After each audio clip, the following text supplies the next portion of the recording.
Hello hello, ആരാ വിളിക്കുന്നേ? Fred ആണോ വിളിച്ചേ? ഫ്രെഡ് എന്നാ പറഞ്ഞു?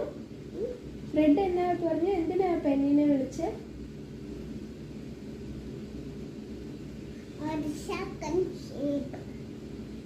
ഒന്നുകൂടെ പറഞ്ഞത്. എത്ര എത്ര പൂവുണ്ടെന്ന് പറഞ്ഞേ?